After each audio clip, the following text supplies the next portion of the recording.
Cara kedua, dengerin. Cara yang kedua dalam masalah istinja adalah dengan menggunakan batu atau semisalnya. Batu atau semisalnya kalau sekarang itu biasanya pakai tisu, kertas atau kain gombal.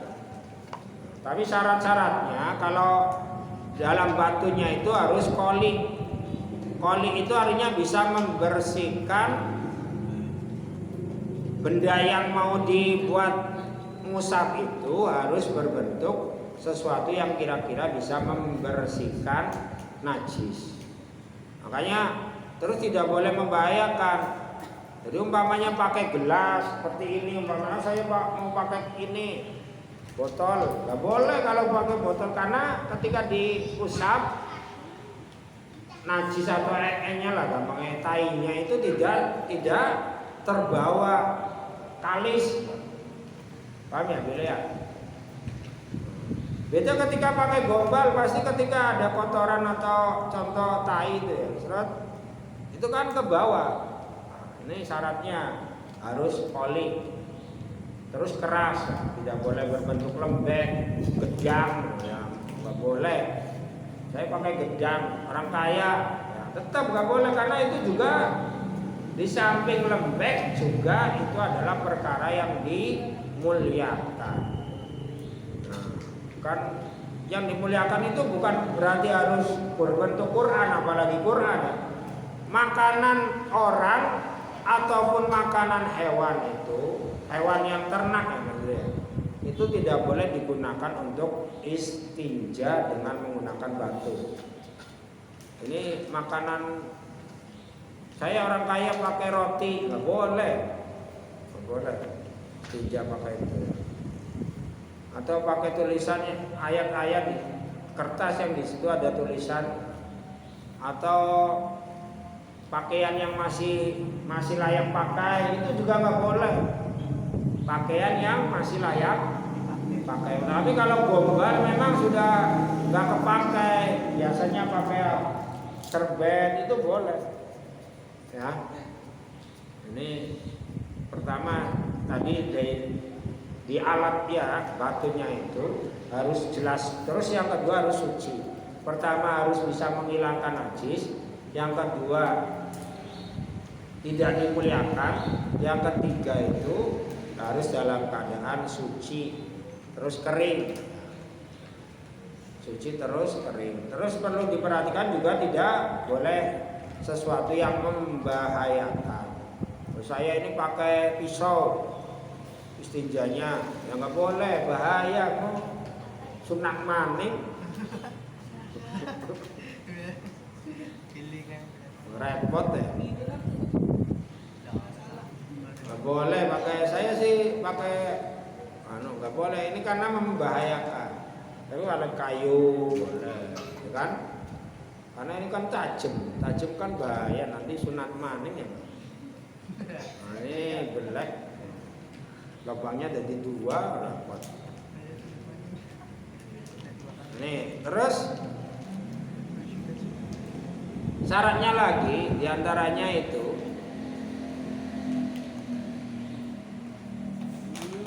harus dalam batunya itu harus dalam keadaan kering ya tadi ya, harus dalam keadaan kering. Terus sekarang pembahasan tentang najisnya. Najisnya itu, najis yang keluar dari alat kelamin itu tidak boleh selain air kencing atau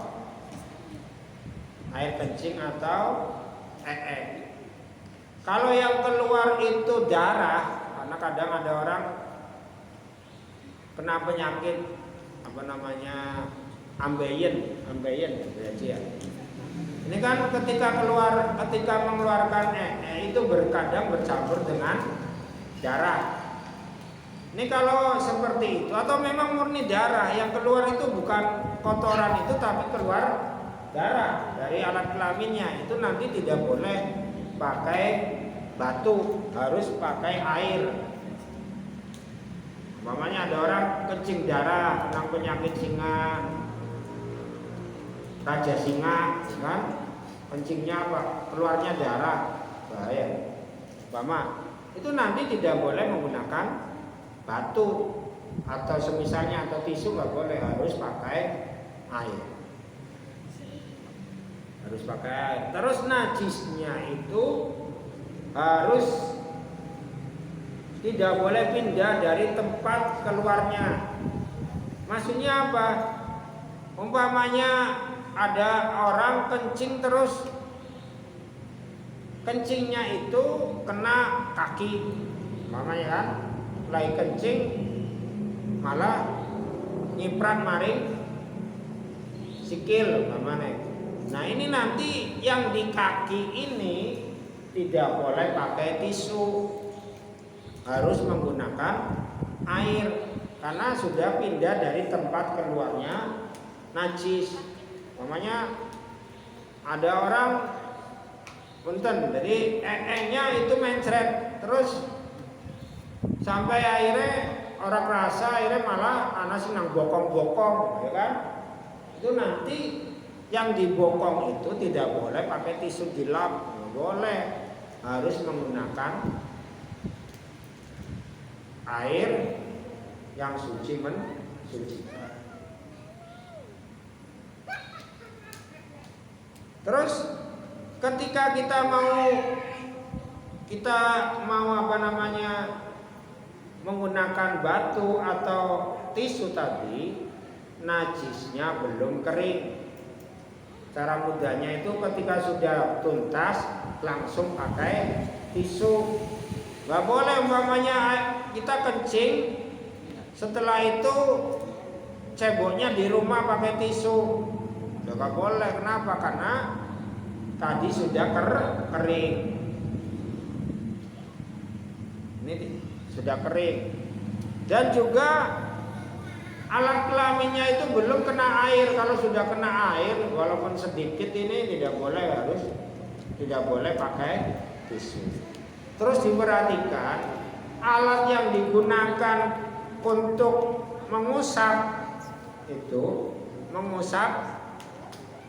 alatnya itu pakai tisu atau itu harus dalam keadaan kering.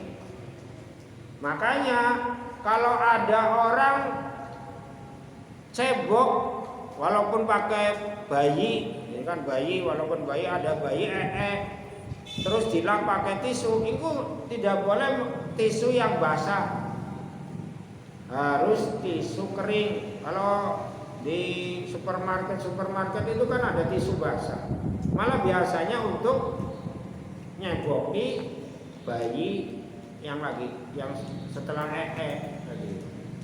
Kalau sekarang sih pakai pampers, jadi kadang buang, itu kadang dilapnya pakai tisu basah atau gombal kering dilap terus. Itu nanti cara seperti itu malah najisnya rata, orang suci malah najisnya mendi kena, bokongnya malah kena najis. Kalau mau pakai tisu ya pakai tisu yang kering, jangan tisu yang basah. Justru malah boleh dilap sampai dengan cara tertentu, nanti diterangkan caranya. Itu nanti malah bersih, suci. Tapi kalau pakai tisu yang kering, tisu yang basah, itu malah najisnya malah nambah mending kena. Ceboknya orang suci malah kadang bokongnya nempel maring pakaiannya dibokong, ya nama nempel maring jelas-jelas ya. Jadi makanya ketika nya sih harus dalam keadaan kering, tidak boleh kering ya. Maksudnya belum paham ya. Kalau nya atau air kencingnya yang tadi dikeluarkan itu harus langsung lah gampangannya. Tidak boleh lama-lama sampainya air kencingnya yang tadi di tempat keluarnya itu mengering. Tidak boleh dalam keadaan kering kalau najisnya. Tapi kalau alat yang untuk mengusap itu harus dalam keadaan kering. Tisunya harus tisu yang kering. Kalau kita pakai batunya harus dalam keadaan yang kering, tidak bercampur dengan air. Kalau kita pakai gombal atau lap, ya lap yang kering. Terus harus diusap minimal 3 kali usapan atau lebih. Yang bagusnya itu ganjil. Menghitung satu usapan, ingat, menghitung satu usapan itu kalau sudah bersih, walaupun masih ini ya maksudnya ya. Jadi kalau kadang ketika pakai tisu, gampang aja yang lebih mudah itu pakai tisu. Itu ketika kita cebok pakai tisu, lah habis ketika kita diusap pertama tisunya masih glopot kedua masih anak kuning hijaunya. Ketika sudah ketiga, ini sudah mulai putih tisunya, itu berarti sudah bersinanda. Ini walaupun tadi usapan yang ketiga, tapi ingat itu dihitung baru satu usapan. Dihitung satu itu kalau sudah bersih. Dihitung satu itu kalau sudah bersih. Kalau sudah bersih tambah 2 lagi. Berarti kan 1 tambah 2 berarti 1 tambah 2 berarti 3. 3 itu berarti hitungan ganjil. Jadi umpamanya keempat baru bersih 1, 2, 3, 4 orang bersih-bersih, ngambil 1 lagi. Baru tisu kelima, mana ya? Tisu kelima baru bersih. Walaupun tisu kelima itu tetap baru dihitung 1 usapan, terus ditambah 2 lagi. Berarti 3 usapan. Ingat, memang dalam kitab itu bahasanya bisalah si masahatin 3 usapan. Tapi cara menghitung 3 usapan itu, hitungan 1 itu kalau sudah bersih. Kalau sudah bersih tambah 1, 2 lagi, 2, 1, 2. Saya belum tetap, ya tambahin supaya 5. Ini jadi ini cara istinja menggunakan batu atau sementarnya. Kalau gampangnya pakai tisu. Ini kalau pada zaman sekarang ini justru di toilet-toilet yang umum-umum itu, ya di fasilitas umum itu malah kadang adanya pakai tisu, airnya malah kicir-kicir, malah kadang nggak ada, ya kan? Ini berarti kita sudah pintar ini ngaji kitab Sulamul Taufik. Oh ternyata cebok itu tidak harus pakai air, tapi boleh pakai tisu aja malah. Ini sebenarnya orang-orang modern itu padahal pada baik meniru orang zaman dulu. Walaupun gaya-gaya pakai tisu sebenarnya dulu orang-orang Arab dulu ya biasa pakai batu kalau tidak terlihat, tidak menemukan air. Jadi ini kalau istinja dengan batu atau tisu tadi ini bukan pilih, bukan apa namanya kewajiban. Artinya kalian boleh memilih, boleh pakai air, boleh pakai batu atau tisu. Saya pengen dua-duanya, ya boleh, malah bagus. Dua-duanya itu bagus, berarti pakai tisu dulu. Kalau sudah selesai baru disiram dengan menggunakan air. Tapi jangan kebalik. Ya, pakai air dulu, belum suci, baru setengah, terus pakai tisu. Nggak boleh karena airnya tidak memperbolehkan pakai tisu. Karena ketika pakai tisu itu harus tidak boleh bercampur dengan yang lain, tidak bercampur dengan air atau tidak boleh bercampur dengan darah. Paham ya? Ini dari ketika kita mau cebok ya boleh pakai air atau pakai tisu. Terus dalam kitab Syarah Sulamul Taufik ini diterangkan istinja itu kalau istinja ini sebenarnya tidak wajib langsung. Jadi umpamanya kita mau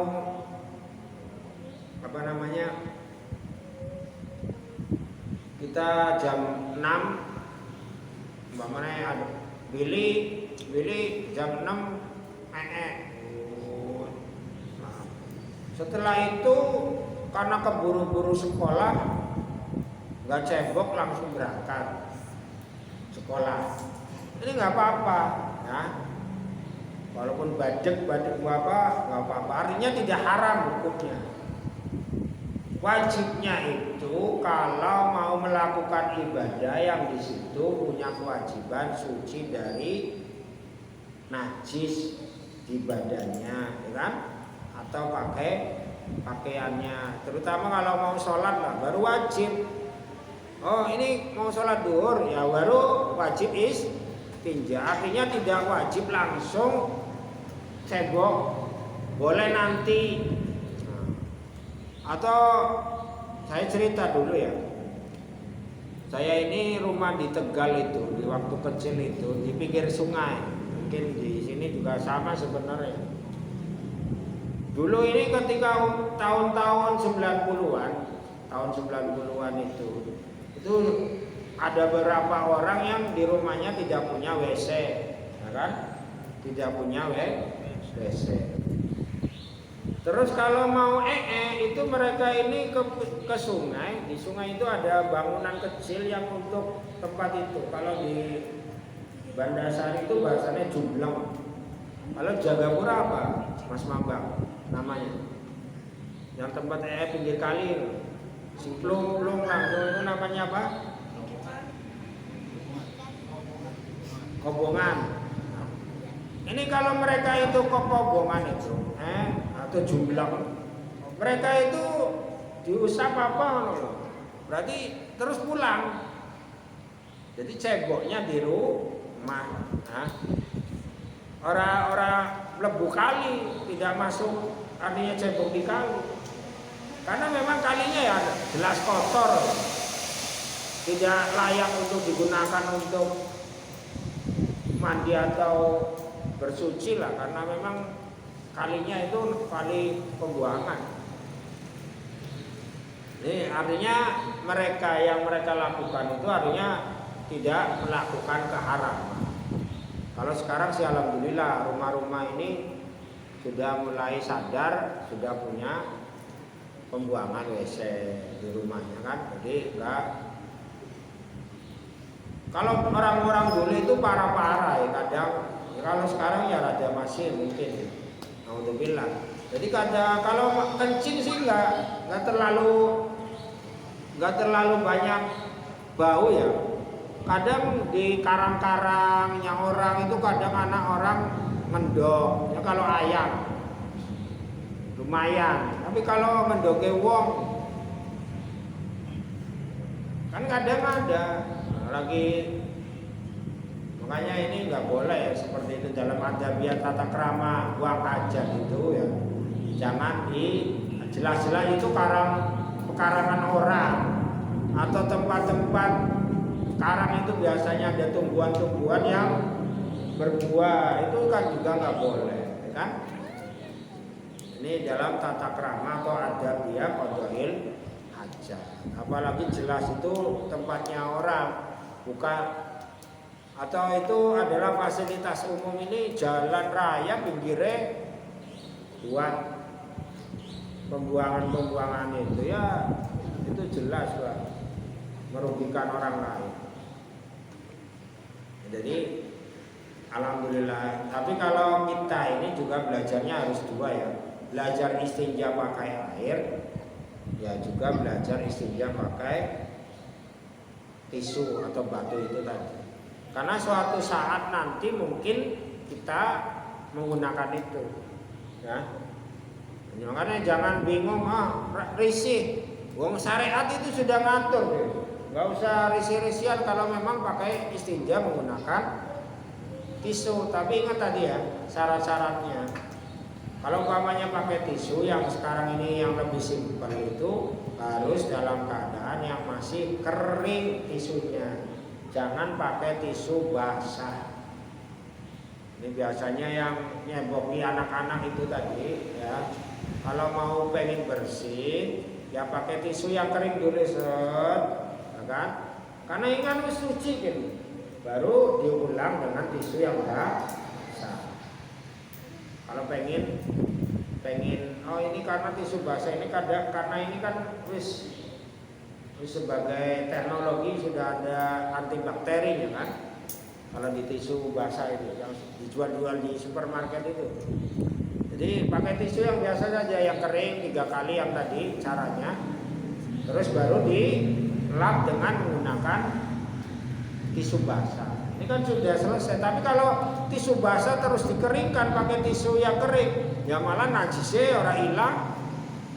Najisnya malah tidak hilang. Malah tambah menyebar. Makanya benar yang namanya man amila bi ghairi ilmin a'maluhu mardudatun la tubalu. Orang yang beramal tanpa didasari ilmu ya maka amal-amalnya tertolak, kan? Gara-gara tidak ngaji akhirnya ya caranya di situ akhirnya setelah ditisu dibopong akhirnya kan pakaiannya najis. Kalau pakai tisu basahnya setelah itu sholat kan wah ini kan karena tidak tahunya dengan ilmu. Ya cukup ya, besok nanti diteruskan pasal pamin suruti sholat tohara minal hadasil akbar. Subhanakallahumma wa bihamdik asyhadu an la ilaha illa anta astaghfiruka wa atubu ilaik. Wassalamualaikum